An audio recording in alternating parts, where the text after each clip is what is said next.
Praise the Lord. വേഗം വരുന്നവനായ നമ്മുടെ കർത്താവായ യേശുക്രിസ്തുവിൻ്റെ നാമത്തിൽ എൻ്റെ സ്നേഹവന്ദനങ്ങളെ ഞാൻ അറിയിക്കുന്നു. 133 സങ്കീർത്തനം 1 വാക്യം. ഇതാ സഹോദരന്മാർ ഒത്തൊരുമിച്ച് വസിക്കുന്നത് എത്ര ശുഭവും എത്ര മനോഹരവും ആകുന്നു. ഹല്ലേലൂയ. ക്രിസ്തീയ കൂട്ടായ്മ ഏറ്റവും അനുഗ്രഹിക്കപ്പെട്ടതത്രേ. രണ്ടുപേർ ഒരുമിച്ച് കൂടി നിന്നാൽ വലിയ അത്ഭുതങ്ങൾ സംഭവിക്കുമെന്ന് വേദപുസ്തകം നമ്മെ ഓർമ്മപ്പെടുത്തുന്നു. ഒരുവൻ 1000-ത്തെയും ഇരുവർ 10,000-ത്തെയും ഓടിക്കുന്ന ദൈവിക ശക്തി അവിടെ വ്യാപരിക്കും. രണ്ടുപേർ ഐക്യബന്ധ്യപ്പെട്ട് പ്രാർത്ഥിച്ചാൽ നിശ്ചയമായി അതിന് മറുപടിയുണ്ട്. 2-3 പേർ യേശുവിൻ്റെ നാമത്തിൽ എവിടെ കൂടിയാലും അവരുടെ നടുവിൽ കർത്താവിൻ്റെ സാന്നിധ്യമുണ്ട്. അങ്ങനെ വേദപുസ്തകം നമ്മെ ഓർമ്മപ്പെടുത്തുന്നു. ക്രിസ്തീയമായ കൂട്ടായ്മകൾ, നല്ല ഫെലോഷിപ്പുകൾ എല്ലായ്പ്പോഴും അനുഗ്രഹത്തിന് മുഖാന്തരമത്രേ. ഇവിടെ സങ്കീർത്തനക്കാരൻ പറയുന്നു, സഹോദരന്മാർ ഒത്തൊരുമിച്ച് വസിക്കുമ്പോൾ അവിടെ അനുഗ്രഹമുണ്ട്, അത് മനോഹരമാണ്, അത് ശുഭമായി തീരും. ഹല്ലേലൂയ. അവിടെയാണ് അഹറോൻ്റെ താടിയിലൂടെ ഒഴുകുന്ന വിശേഷ തൈലം വ്യാപരിക്കുന്നത്. അഭിഷേകത്തിൻ്റെ തൈലം അവിടെ വ്യാപരിക്കും. അവിടെ ശാശ്വതമായ അനുഗ്രഹം ഉണ്ടായിത്തീരും. അനുഗ്രഹത്തിൻ്റെ തൈലം വീഴുമ്പോൾ, അഭിഷേകത്തിൻ്റെ തൈലം വീഴുമ്പോൾ, ഹല്ലേലൂയ, നമ്മുടെ നിലയ്ക്കും വിലയ്ക്കും വ്യത്യാസം വരും. ശൗൽ രാജാവ് പ്രവാചകന്മാരുടെ കൂടെ നടന്നപ്പോൾ അവനും പ്രവചിച്ചു തുടങ്ങി. അവൻ പ്രവാചകനായി തീർന്നു എന്ന് കണ്ടു നിന്നവർ പറഞ്ഞു. ശൗലും പ്രവാചക ഗണത്തിലുണ്ടോ എന്ന് ചോദിക്കത്തക്ക രീതിയിൽ അവൻ്റെ ജീവിതത്തിൽ വ്യത്യാസം വന്നു. ഇന്ന് പകൽക്കാലവും ഈ വചനം കേൾക്കുന്ന ദൈവത്തിൻ്റെ പ്രിയ പൈതലേ, നാം തിരഞ്ഞെടുക്കുന്ന കൂട്ടായ്മകൾ, നാം പോയിരിക്കുന്ന സ്ഥലങ്ങൾ കർത്താവിൻ്റെ മഹത്വം വെളിപ്പെടുന്നതായി തീരട്ടെ. അങ്ങനെയെങ്കിൽ അത് നമ്മുടെ ജീവിതത്തിൽ വലിയ അനുഗ്രഹത്തിന് കാരണമായി തീരും. നിങ്ങൾക്കറിയാമല്ലോ, ദാവീദ് രാജാവ് ജീവിതത്തിൽ ഒത്തിരി സ്ഥലത്ത് അലഞ്ഞ് തിരിഞ്ഞ് നടക്കേണ്ടതായി വന്നു. എന്നാൽ ദാവീദിൻ്റെ മണ്ടയ്ക്ക് ഒരു അഭിഷേകമുണ്ടായിരുന്നു. ദാവീദിനെ കർത്താവ് അഭിഷേകം ചെയ്തു.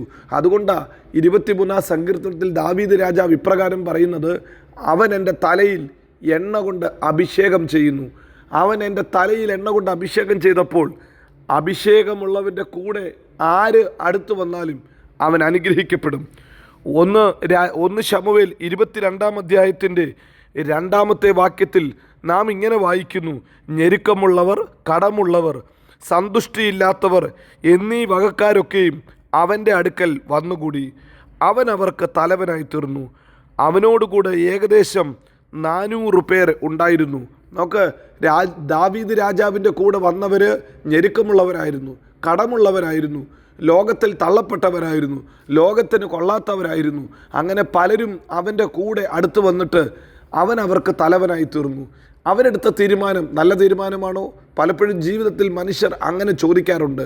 ഒന്നും കാണാനില്ല. ദാവീദ് രാജാവിന് പറയാൻ ഒരു പ്രശംസയുമില്ല, ഒന്നും പറയാൻ ഒരു ഗുണവുമില്ല. എങ്കിലും അവൻ്റെ കൂടെ അനേകർ അടുത്തു വന്നു. അവൻ്റെ കൂടെ അടുത്ത് വന്നപ്പോൾ വേദപുസ്തകം പറയുന്നു, ഹല്ലേലൂയ, ഇവരെ ദൈവം വീരന്മാരാക്കി മാറ്റി. ലോകത്തിൻ്റെ മുമ്പാകെ തള്ളപ്പെട്ടവരാ, കൊള്ളാത്തവരാ. എന്നാൽ അഭിഷേകമുള്ളവൻ്റെ കൂടെ നടന്നത് അവരുടെ ജീവിതത്തിൽ അനുഗ്രഹമായി തീർന്നു. വേദപുസ്തകത്തിൽ ഇതേ ശമൂവേലിൻ്റെ പുസ്തകം 2-ാമത്തെ പുസ്തകം 23 അധ്യായത്തിൽ അവരുടെ പട്ടികകൾ പറയുന്നു. അത് വീരന്മാരുടെ പട്ടികയാണ്. ദാവീദിൻ്റെ കൂടെ ചെന്നപ്പോൾ ഇവരെ കൊള്ളാത്തവരായിരുന്നു, ഇവർ തള്ളപ്പെട്ടവരായിരുന്നു. എന്നാൽ അത് ദൈവം അവരെ വീരന്മാരാക്കി മാറ്റി. ഇന്ന് പകൽക്കാലവും നല്ല ഫെലോഷിപ്പിൽ, നല്ല കൂട്ടായ്മയിൽ, അഭിഷിക്തന്മാരുടെ കൂടെ, ദൈവമക്കളുടെ കൂടെ നാം നടക്കുമ്പോൾ, ദൈവ സാന്നിധ്യത്തിൽ നാം ഇരിക്കുമ്പോൾ നമ്മുടെ നിലയ്ക്കും വിലയ്ക്കും വ്യത്യാസം വരും. ഹല്ലേലൂയ. എത്ര പേർക്ക് ഹല്ലേലൂയ ഈ ഒരു വചനം ഏറ്റെടുക്കാൻ സാധിക്കും?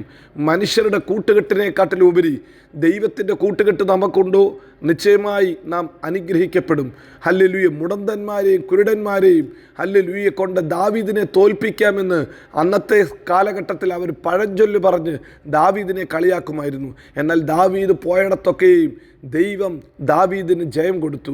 കാരണം ദാവീദിൻ്റെ കൂടെ ചേർന്ന ആ ഒരു സൈന്യത്തെ ദാവീദിൻ്റെ സൈന്യമെന്നല്ല തിരുവചനം പിന്നെ വിളിച്ചത്.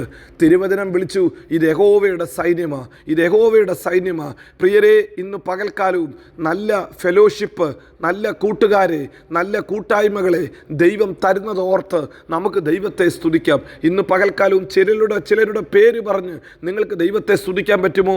നിങ്ങളുടെ കൂട്ടായ്മയിലുള്ള നിങ്ങളുടെ അഭിഷിക്തന്മാരുടെ പേര് പറഞ്ഞ് നിങ്ങൾക്ക് പ്രാർത്ഥിച്ച് ദൈവത്തിന് നന്ദി പറയാൻ പറ്റുമോ? ഹല്ലേലൂയ.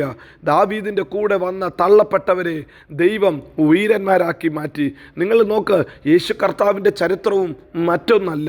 ലോകം പറഞ്ഞു സാമാന്യ മനുഷ്യർ, മുക്കുവന്മാർ, തള്ളപ്പെട്ടവർ, ചുങ്കക്കാർ, പാപികൾ, ഇവരാ യേശുവിൻ്റെ കൂടെ പോയത്.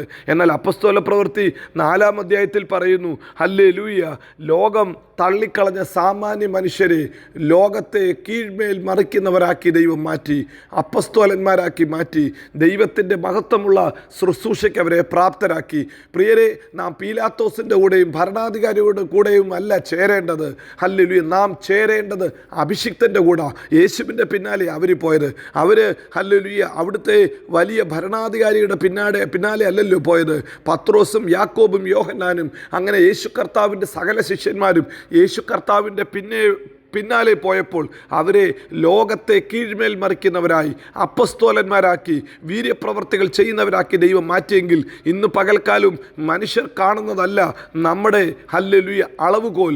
നമ്മുടെ അളവുകോൽ കർത്താവ് പറയുന്നത് അത്രേ. കർത്താവ് ആരുടെ കൂടെ ചേരാൻ പറയുന്നു അവരുടെ കൂടെ ചേർന്നാട്ട്, അഭിഷിക്തന്മാരുടെ കൂടെ ചേർന്നാട്ട്, ദൈവസഭയുടെ കൂടെ ചേർന്നാട്ട് നിങ്ങളുടെ നിലയ്ക്കും വിലയ്ക്കും വ്യത്യാസം വരുത്തുവാൻ ഈ നല്ല കൂട്ടായ്മകൾ ഇടയായിത്തീരും. ഇന്ന് പകൽക്കാലം കർത്താവ് തരുന്ന നല്ല ഫെലോഷിപ്പിനെ ഓർത്ത് ദൈവത്തെ സ്തുതിച്ചാട്ട്.